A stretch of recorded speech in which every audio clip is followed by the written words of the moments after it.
أعوذ بالله من الشيطان الرجيم.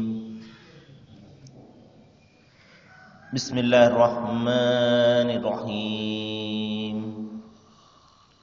لا أقسم بيوم القيامة ولا أقسم بالنفس اللوامة أيحسب الإنسان أن لن نجمع عظامه بلى قادرين على أن نسوي بنانه بل يريد الإنسان ليفجر أمامه صدق الله العظيم.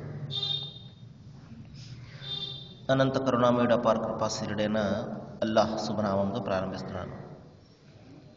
సోదర సోదరిమణులారా, అయ్యలారా, అమ్మలారా, అస్సలాము అలైకుం రహమతుల్లాహి వబరకాతుహు. సర్వలోక ప్రభువు సర్వేశ్వరుడు వల్ల మనందరిపై శుభాలను శాంతిని కురిపించునుగాక. ఆమీన్. ఇంతవరకు మనము మానవులందరి కోసము విశ్వప్రభు అల్లాహ్ పంపినటువంటి చివరి దేవగ్రంథం దివ్య ఖురాన్ నుండి 75వ అధ్యాయం నుండి 1 నుండి 4 వాక్యాల అరబీ మూలంను విన్నాము. మహాశయులారా, ఈ వాక్యాలలో ప్రళయం నాడు జరిగే కొన్ని సంఘటనల గురించి మరొకసారి దైవం జ్ఞాపకం చేస్తున్నాడు. అప్పుడు ఎటువంటి పరిస్థితులు ఎదురవుతాయి, మనిషి పరిస్థితి ఏ విధంగా ఉంటుంది ఇత్యాది విషయాలను గురించి సృష్టి ప్రభువు మరి కళ్ళకు కట్టినట్లుగా మనకు వివరిస్తున్నాడు. చూడండి, ముందు కొన్ని ప్రమాణాలు చేసి ఒక విషయాన్ని గురించి చెప్తున్నాడు. సహజంగా మనము ప్రమాణము ఎప్పుడు చేస్తాము అంటే ఆ విషయాన్ని ఖచ్చితంగా స్పష్టంగా చెప్పడం కోసము, అది దాని యొక్క వాస్తవికతను గట్టిగా చెప్పడం కోసము మనము ప్రమాణం చేస్తూ ఉంటాము. ప్రమాణం చేసి చెప్తున్నాను ఇది నిజము అని చెప్పి. అదేవిధంగా దైవం కూడా ఒక ప్రమాణాన్ని చేసి చెప్తున్నాడు. ఆ ప్రమాణం దేని మీద వేస్తున్నాడు? ప్రళయ దినం మీద వేస్తున్నాడు. ప్రళయ దినం సాక్షిగా అని మొట్టమొదటగా దైవం సెలవిస్తున్నాడు.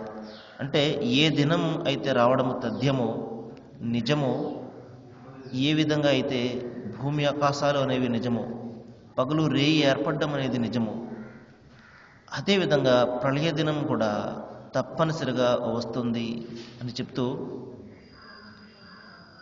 మంచిని ప్రబోధించే అంతరాత్మ సాక్షిగా ఒక విషయం గురించి మీరు ఆలోచన చేయండి అంటున్నాడు. మహాశయులారా, మన మనసులో ప్రతి మనిషికి కూడా దైవము ఒక అంతరాత్మను ప్రసాదించాడు. మరి ఒకటి కాదు, 3 అంతరాత్మలు మనిషికి ఉంటాయి. ఒక అంతరాత్మ మనిషిని మంచి వైపునకు ఆకర్షిస్తూ ఉంటుంది, మంచి చెయ్యమని బోధిస్తూ ఉంటుంది. మరొక అంతరాత్మ ఉంటుంది, ఎప్పుడు కూడా చెడు వైపునకు లాగుతూ ఉంటుంది. మహాశయులారా, మనిషి ఎప్పుడైతే మంచిని ప్రబోధించే ఆ అంతరాత్మ మనసు వింటాడో అప్పుడు అతను చెడు నుండి బయటపడతాడు. మరి ఎప్పుడైతే చెడును బోధించే అంతరాత్మ మాట వింటాడో మహాశయులారా, అతను ఆ విధంగా తప్పుల్లో కూరుకుపోతూ ఉంటాడు. చూడండి, మనలో ప్రతి ఒక్కరికి కూడా ఏదైనా ఒక తప్పు చేస్తున్నప్పుడు ఇది మంచిది కాదు, ఇది తప్పు, మనం చేయకూడదు అన్న అంతరాత్మ ప్రబోధం మనకు వినబడుతూ ఉంటుంది. కానీ మనిషి దాన్ని ఏం చేస్తాడంటే దాన్ని తొక్కి పెట్టేస్తాడు. దాన్ని నొక్కిపెట్టి చెడు వైపుకు ఆకర్షించే అంతరాత్మ మాట వింటాడు, తద్వారా తప్పులు చేస్తుంటాడు. మరి దైవం తెలియజేస్తున్నాడు, మంచిని ప్రబోధించే అంతరాత్మ ప్రతి మనిషిలో కూడా నేను పెట్టాను. ఆ అంతరాత్మ సాక్షిగా మరి ప్రళయం అనేది తప్పనిసరిగా వస్తుంది అంటున్నాడు. మనిషి అంటాడు, తిరిగి మనము ఏ విధంగా లేపబడతామండి? ఎముకలు కుళ్ళిపోతాయి, శరీరం అంతా కూడా మరి భూమి తినేస్తుంది, ఏమి కూడా మిగలదే.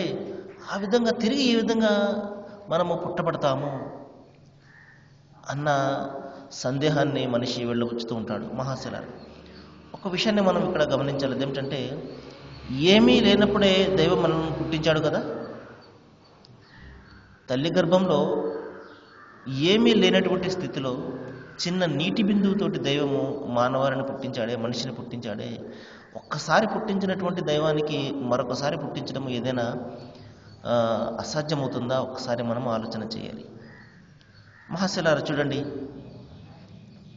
మనిషి యొక్క ఆకృతిని మనం చూసినట్లయితే కోటాను కోట్ల మంది మానవులు ఇంతవరకు పుట్టారు, ఇంకా పుడుతూనే ఉంటారు. కానీ ఒకరి రూపురేఖలు ఒకరికి ఉండవు. ఒకసారి ఆలోచన చేయండి. ఒకరి గొంతు ఒకరికి ఉండదు, ఒకరి కనుపాపలు మరొకరికి ఉండవు, ఒకరి వేలిముద్ర మరొకరికి ఉండవు. ఎంత అద్భుతమైనటువంటి ఆ దైవం సృజనాకారుడు చూడండి, ఎంత అద్భుతంగా తయారు చేస్తున్నాడో. మనము అనేక వస్తువులు తయారు చేస్తుంటాం, అనేక లోపాలు కనబడుతుంటాయి. కానీ దైవం సృష్టించినటువంటి సృష్టిలో ఏదైనా ఒక్క లోపాన్ని మనము గమనించగలమో? మహాశిలారా చూడండి, ఈ విధంగా కోటాను కోట్ల మంది మానవులు పుడుతున్నప్పటికీ కూడా ఒకరి రూపురేఖలు ఒకరికి సరిపోవు, ఒకరి వేలిముద్ర ఒకరికి సరిపోదు. ఎంత అద్భుతమైనటువంటి విషయం చూడండి, దైవం తెలియజేస్తున్నాడు. మీరు కుళ్ళిపోయి నశించిపోయినప్పటికీ కూడా మీ శరీరంలో అణువణువు కూడా భూమి తినివేసినప్పటికీ కూడా తిరిగి నేను పుట్టిస్తాను అంటున్నాడు. మానవుని ఎముకలను సైతము నేను జత చేస్తాను, అతని వేళ్ల కొనలను సైతం సముచితమైనటువంటి రీతిలో రూపొందించగల సమర్థుడు మన దైవ మహాశైలారు. మనిషి అంటాడు, ప్రళయ దినం ఎప్పుడు వస్తుందండి? ఎందుకంటే మనిషి తొందరపడే ప్రాణి, ఎప్పుడు కంగారు పడుతూ ఉంటాడు. ఒకవేళ నిజంగా వచ్చేసినట్లయితే మహాశైలారు మనం ఏదైనా చేయగలమా? ఏదైనా అవకాశం మనకు లభిస్తుందా? చూడండి, మనిషి ఎన్నో ఆశలు పెట్టుకుంటూ ఉంటాడు. రేపు నేను అది చేయాలి, ఇది చేయాలి, అక్కడికి వెళ్ళాలి, ఇక్కడికి వెళ్ళాలి. కానీ సడన్గా మృత్యు అతనికి వచ్చేస్తుంది. ఆ సమయంలో అతను ఏదైనా చేయగలడా? మహాశైలారు చూడండి.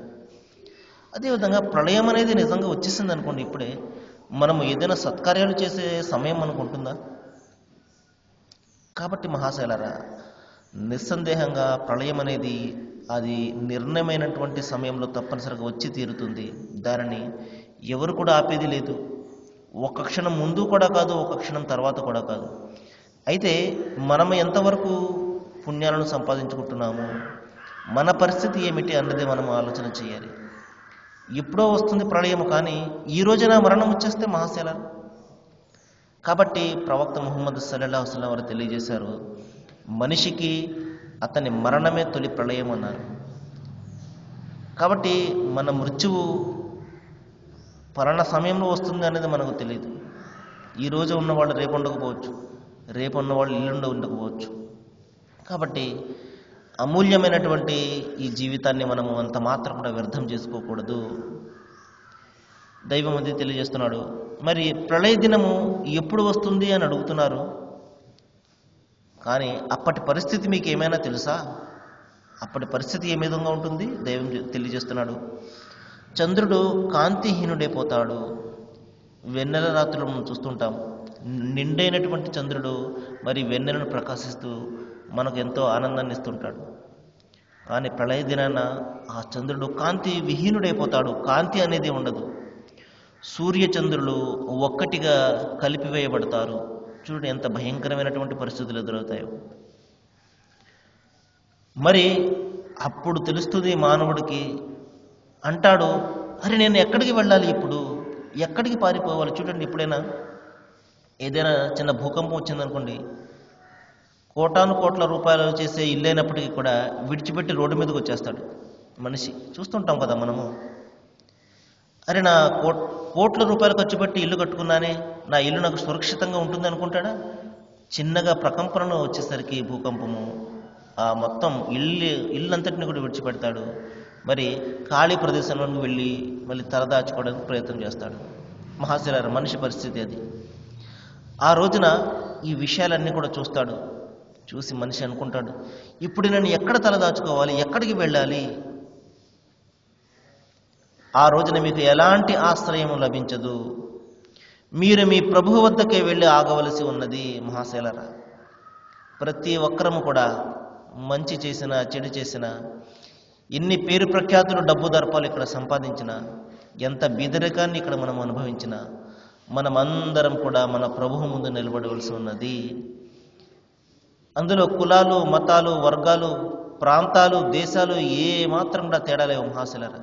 ఈ రోజున మనం చూస్తున్నాం, కులాల పేరిట, మతాల పేరిట ఏ విధంగా మారణకాండ మనిషి చేస్తున్నాడు, ఏ విధంగా మానవ జాతిని ఈ విధంగా విచ్ఛిన్నం చేస్తున్నాడో మనం చూస్తూనే ఉన్నాం. కానీ ఆ రోజున ఏ కులము, ఏ మతము, ఏ వర్గము, ఏ దేశము, ఏ భేదము లేదు. అందరం కూడా మనల్ని పుట్టించినటువంటి మన దైవం ముందు ఒంటరిగా నిలబడతాం మహాశిలారా. చేసే ప్రతి పనికి కూడా మనం సమాధానం చెప్పుకోవాలి. పలికే ప్రతి పలుకు కూడా మనం సమాధానం చెప్పుకోవాలి. చూసే ప్రతి చూపుకు కూడా మనం సమాధానం చెప్పుకోవాలి మహాశిలారా. సంపాదించే ప్రతి పైసాకు కూడా మనం సమాధానం చెప్పుకోవాలి. ఖర్చు పెట్టే ప్రతి పైసాకు కూడా మనం సమాధానం చెప్పుకోవాలి. ఇట్టే మనల్ని పుట్టించేయలేదు మహాశిలారా. చిన్నపిల్లలు బొమ్మలాట ఆడుకున్నట్లుగా మట్టితో చిన్న బొమ్మలు చేసుకుంటారు. ఆట అయిపోగానే చెల్లా చెదురుగా పడేసి వెళ్ళిపోతారు. ఆ విధంగా మనిషిని దైవం మనల్ని సృష్టించలేదు. ఇంత అద్భుతమైనటువంటి ప్రకృతి మనకు ప్రసాదించలేదు. ప్రతి దానికి కూడా లెక్క ఉన్నది మహాశిలారా. మరి దైవం తెలియజేస్తున్నాడు, ఆ రోజున నీవు నీ ప్రభువు వద్దకే వెళ్ళవలసి ఉన్నది. ఎక్కడికి వెళ్ళలేవు. నువ్వు నీ ప్రభువు ముందు నిలబడాలి, నీ దైవం ముందు నిలబడాలి, నిజమైనటువంటి దైవం ముందు నిలబడాలి. ఇక్కడ మనం అనేక మందిని కల్పించుకున్నాం, మనుషులను కల్పించుకున్నాము, వాళ్ళను కల్పించుకున్నాము, వీళ్ళను కల్పించుకున్నాము. కానీ వీళ్ళెవ్వరు కూడా మన వెంటరారు మహాశిలారా. వీళ్ళు ఎవ్వరు కూడా మన తోడు ఉండరు, మనకు సిఫార్సు చేయరు. ఎందుకంటే అందరూ కూడా దేవుని దాసులే. అందరు కూడా ఆయన ముందు నిలబడి ఉండవలసిందే.